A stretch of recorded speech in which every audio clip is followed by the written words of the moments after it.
اعوذ باللہ من الشیطان الرجیم بسم اللہ الرحمن الرحیم۔ شروع اللہ کے بابرکت نام سے جو کل کائنات کا مالک ہے اور جو اندھیری رات میں طوفانی ہواؤں میں ایک درخت پر ایک شجر پر سے پرندے کو گھونسلے سے گرنے نہیں دیتا، اسی کے ساتھ کروڑوں اربوں درود و سلام نبی پاک صلی اللہ علیہ وسلم پر کہ جو وجہ تخلیق کائنات ہے۔ یہ تمام تر دوستوں کو، احباب کو السلام علیکم۔ جو ہمارے دوست احباب یہاں پر ہیں، یعنی پاکستان کے اندر ہیں یا پاکستان سے باہر ہیں، جو یہ ویڈیو دیکھ رہے ہیں، ہم اللہ تعالیٰ سے دعا گو ہیں کہ اللہ تعالیٰ ان کی تمام تر جائز مشکلات حل کرے اور ان کی زندگیوں میں آسانی پیدا کرے۔ اور ان سے ہماری ایک گزارش ہے کہ وہ ہمارے لیے دعا گو ہوں کہ اللہ تعالیٰ ہمیں بھی تمام تر دکھوں مصیبتوں سے بچائے اور ہمارے وطن پاکستان کو ہر قسم کے حالات سے بہترین طریقے سے آگے بڑھنے کی توفیق دے، اور اس کے اندر بسنے والے سب لوگوں کی ساری جائز حاجات جو ہے وہ اللہ پوری فرمائے۔ یہ آمین ثم آمین۔ یہ انسانی فطرت ہے کہ وہ اپنے مختلف حالات و واقعات کو جب سے وہ آیا ہے اس دنیا میں، وہ کسی نہ کسی شکل میں اس کو دستاویزی صورت میں ضرور لاتا ہے۔ جیسے کہ جب انسان اس وقت جب اتنا وسائل نہیں تھے اور اس کے ذہن کی اتنی ارتقاء نہیں ہوئی تھی، تو تب بھی اس نے درختوں کے لکڑی سے اور پتھروں سے جو غاروں کے اندر مختلف شکلیں بنائیں، اور کسی نہ کسی شکل میں وہ اپنے معاملات کو محفوظ ضرور رکھتا رہا ہے۔ اسی کے ساتھ بعد میں جو ہے وہ کاغذ سے لکھنے کی ابتدا ہوئی، تو ابتدا میں جو ہے وہ اس نے پتھروں پہ لکھا، پھر جو ہے وہ کاغذ پہ لکھنا شروع کیا، درختوں کی چھالوں پہ بھی لکھا، اس کے بعد پھر اس نے جو ہے وہ پرنٹنگ پریس آ گیا۔ تو یعنی کہ یہ انسان کی فطرت میں ہے کہ وہ اپنے اور اپنے ارد گرد کے حالات و واقعات کو کسی نہ کسی شکل میں ڈاکومنٹ ضرور کرتا رہتا ہے۔ اسی وجہ سے اب آج کل جو ہے وہ سوشل میڈیا کا دور ہے، اور ہم سب دوستوں نے مل کر ایک پروفیشنل ڈیرا کے نام سے یہ ایک چینل بنانے کا سوچا ہے کہ جس کے اندر بھی ہم بھی عام انسانوں کی، یعنی عام انسانوں سے میری مراد یہ ہے کہ ہم جیسے، آپ جیسے عام لوگ،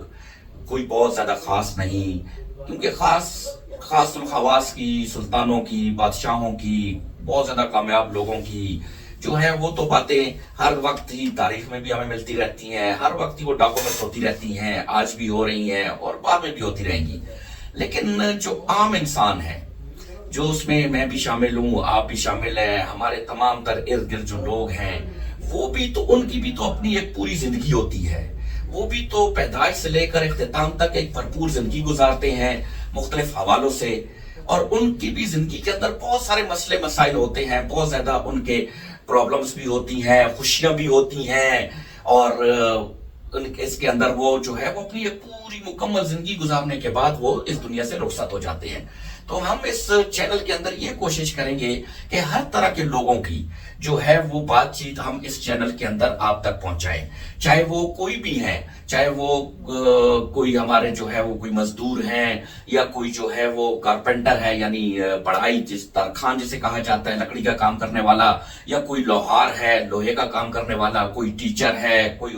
جو ہے وہ یعنی استاد ہے، کوئی وکیل ہے، کوئی جج ہے، کوئی سیاستدان ہے، کوئی سائنسدان ہے، کسی کا کسی بھی شعبہ زندگی سے تعلق ہے، کوئی بزنس مین ہے، چھوٹا بڑا، کامیاب بہت کامیاب، ورلڈ لیول کا، ہم ان کی حالات زندگی اور ان کے بارے میں جو ہے وہ ساری معلومات آپ تک لے کر آنے کی کوشش کریں گے۔ اسی وجہ سے جو ہے ہم نے اس کا نام بھی پروفیشنل ڈیرا رکھا ہے، کیونکہ ہر انسان جو ہے وہ کسی نہ کسی پروفیشن سے اس کا تعلق ضروری ہوتا ہے۔ ایون کہ اگر کوئی مزدور بھی ہے تو اس کا جو مزدوری ہے یہ اس کا پروفیشن ہے، کوئی استاد ہے تو ٹیچنگ اس کا پروفیشن ہے، کوئی سیاستدان ہے یا کوئی بینکر ہے، کوئی فوج میں ہے تو یہ اس کا پروفیشن ہے۔ تو ہم انسان کسی نہ کسی شکل میں ہماری کسی نہ کسی پروفیشن سے ہمارا تعلق ضرور بنتا ہے۔ اور ڈیرا نام رکھنے کی وجہ یہ ہے کہ آپ سب لوگ چونکہ پاکستانی اس بات کو اچھی طرح سمجھتے ہیں کہ ڈیرا ایک ایسی جگہ کو کہتے ہیں گاؤں کے اندر، محلے کے اندر، جہاں پر ہر کوئی آ سکتا ہے، جس کے اندر ہر کوئی بغیر تفریق کے وہاں پہ آ کے اپنی بات کر سکتا ہے. جو ڈرائنگ رومز ہوتے ہیں یا جس کو بیٹھک بھی کہا جاتا ہے، وہ گھروں کی مخصوص ہوتی ہے. اس کے اندر صرف اس فیملی سے تعلق رکھنے والے لوگ، دوست احباب یا رشتہ دار وغیرہ ہی آتے ہیں. لیکن ڈیرا جو ہے یہ عام ہے، اس کے اندر کوئی بھی آ سکتا ہے، چاہے وہ اس کا تعلق کسی بھی شعبہ زندگی سے ہے، وہ اس کے اندر آ کر اپنی بات کر سکتا ہے. تو اسی وجہ سے ہم نے اس کا نام جو ہے وہ پروفیشنل ڈیرا رکھا ہے. اب چونکہ بات ساری جو ہے وہ انسانوں کے متعلق ہو رہی ہے کہ ہم انسان یہ ہیں اور ہم انسان یہ کام کرتے ہیں، تو ہم انسان ہیں کیا؟ یعنی ایک بیسک کوسچن ذہن میں آتا ہے کہ ہم ہیں کیا؟ ہم انسان ایک بہت خوبصورت تخلیق ہے، ایک تخلیق کار کی. اب ہر تخلیق کو سمجھنے کے لیے یا اس کو جانچنے کے لیے یا اس کو دیکھنے کے لیے بہترین طریقہ کار جو ہے وہ اس کے تخلیق کار سے پوچھنا ہے. یعنی اگر کوئی بہت اعلیٰ پینٹنگ ہے، کوئی بہت اعلیٰ آرٹ کا مجسمہ ہے، یا کوئی سائنس کی اختراع ہے، کوئی سائنس کی نئی ایجاد ہے، تو اس کے بارے میں جس نے وہ کی ہوئی ہوتی ہے، جس نے وہ تخلیق کی ہوئی ہوتی ہے وہ چیز، وہ اس کے بارے میں سب سے بہترین آپ کو تفصیل بتا سکتا ہے، اس کی ڈیفینیشن کر سکتا ہے. تو تمام تر الہامی مذاہب اور اس کے علاوہ بھی جتنے بھی مذاہب دنیا کے اندر موجود ہیں، اکثریت کی یہ متفقہ رائے ہے کہ ہم انسان تخلیق ہیں ایک تخلیق کار کی، جسے اللہ کہتے ہیں، جسے خالق کہتے ہیں، جسے جو ہے گاڈ کہتے ہیں. اب اس کا کوئی بھی نام کسی بھی مذہب میں ہو، لیکن اس بات پہ سب متفق ہے کہ ایک اعلیٰ طاقت ہے، ایک اعلیٰ قدرت ہے، ایک ایسی طاقت سپیریئر ہے جس نے ہم انسانوں کو تخلیق کیا ہے. Excuse me. ہم انسانوں کو تخلیق کرنے والی جو یہ طاقت ہے بحیثیت مسلمان، ہم اس کو اللہ کہتے ہیں. تو جیسے کہ یہ اصول بقایا تخلیقوں پر چلتا ہے کہ ہم اس کو تخلیق کو سمجھنے کے لیے تخلیق کار سے، اس کے خالق سے جو ہے وہ سب سے بہترین سورس ہوتا ہے اس کو سمجھنے کا. تو ہم لوگ یہ کوشش کرتے ہیں کہ ہم یہ دیکھیں کہ ہمارا جو سب سے بہترین تخلیق کار ہے، اللہ ہے، وہ ہمارے بارے میں کیا کہتا ہے. اس میں بحیثیت مسلمان ہمارے لیے تو پہلی اور آخری چیز جو ہے وہ قرآن پاک ہے، جو اللہ کی کتاب ہے، کہ اللہ تعالیٰ اس قرآن پاک کے اندر کیا کہہ رہے ہیں انسان کی تخلیق کے بارے میں. اور میرے ناقص علم کے مطابق اللہ نے مختلف جگہوں پہ قرآن میں انسان کے بارے میں بات کی ہے، لیکن جو سب سے بہترین بات میرے نزدیک کی ہے اور جس کو بہت جامع انداز میں اللہ نے بیان کر دیا ہے، وہ سورہ 3 کی شروع کی 4 آیات ہیں. اعوذ باللہ من الشیطان الرجیم، بسم اللہ الرحمن الرحیم. والتین والزیتون وطور سینین وہذا البلد الامین لقد خلقنا الانسان فی احسن تقویم. صدق اللہ العظیم. اب اس میں جو پہلی چیز ہے کہ اللہ تعالیٰ پہلی 3 آیات کے اندر 4 چیزوں کی قسم کھاتے ہوئے انسان کو بنانے کا بیان کر رہے ہیں. وہ 4 چیزیں کیا ہیں؟ اس کے اندر ہے والتین والزیتون. پہلی آیات کے اندر 2 چیزوں کی قسم کھائی گئی ہے. اب 3 جو ہے وہ انجیر کو کہتے ہیں. اب انجیر ایسا پھل ہے جس کے اندر گٹھلی نہیں ہوتی، بے پناہ نفع والا ہے ہر حوالے سے. اور اس میں حضرت ابو ہریرہ رضی اللہ عنہ سے روایت ہے کہ نبی پاک صلی اللہ علیہ وآلہ وسلم نے ارشاد فرمایا کہ اس کو انجیر کو کھایا کرو کہ اس کے اندر بے انتہا شفا ہے. اور اگر میں یہ کہوں کہ یہ جنت کے پھلوں میں سے ایک پھل ہے تو یہ غلط نہیں ہوگا، کیونکہ جنت کے پھلوں میں بھی گٹھلی نہیں ہوتی. دوسری چیز آ گئی زیتون. اب زیتون جو ہے وہ سب کو معلوم ہے کہ اس کی جڑ سے لے کر اس کے پھل تک اس کے اندر نفع ہی نفع ہے. آگے جو اللہ تعالیٰ قسم کھاتے ہیں وہ طور سینین. طور سینین، طور کا پہاڑ جس پہ جو ہے حضرت موسیٰ علیہ السلام، جو کہ اس کائنات میں واحد ہستی ہیں جن کے ساتھ دنیا کے اندر اللہ نے کلام کیا ہے، اور وہ کوہ طور پر کیا گیا ہے. تو سنین و طور سینین جو کہ وادی طور ہے اور یہ طور کا پہاڑ ہے، اللہ اس کی قسم کھاتے ہیں. یہ بھی انتہائی متبرک اور انتہائی جو ہے ہر حوالے سے معزز جگہ ہے. پھر اس کے بعد اللہ کہتے ہیں وَهَذَا الْبَلَدِ الْأَمِينَ. یہ هَذَا الْبَلَدِ الْأَمِينَ یعنی شہر مکہ کی اللہ تعالیٰ قسم کھاتے ہیں کہ امن والا شہر. اب اس کی بنیاد رکھتے ہوئے حضرت ابراہیم علیہ السلام نے اللہ سے جو پہلی دعا مانگی تھی وہ یہ مانگی تھی کہ اے اللہ، یعنی خانہ کعبہ شریف کی بنیاد رکھتے ہوئے، کہ اے اللہ یہ اس شہر کو امن کا گہوارہ بنا دے۔ اسی وجہ سے جتنے بھی جب سے خانہ کعبہ شریف کی بنیاد رکھی گئی، مکہ مکرمہ کی بنیاد رکھی گئی، تب سے لے کر آج تک یہ شہر امن کا ہی شہر ہے۔ یہاں پہ کسی قسم کی جنگ و جدل نہیں ہوتی، اس زمانے میں بھی نہیں ہوتی تھی جب حضور پاک صلی اللہ علیہ وسلم سے پہلے قبائل عرب جو ہے وہ آپس میں لڑتے رہتے تھے، لیکن پھر بھی وہ مکہ کی حرمت اور مکہ کے احترام کا خیال رکھتے تھے۔ مکہ شہر کے اندر جو ہے وہ ہمیشہ امن ہی رہا ہے۔ 4 چیزوں کی قسم کھانے کے بعد اللہ تعالیٰ بیان کر رہے ہیں لَقَدْ خَلَقْنَا الْإِنسَانَ فِي أَحْسَنِ تَقْوِيمٍ، ہم نے انسان کو بہترین تناسب، بہترین شکل و صورت میں پیدا کیا ہے۔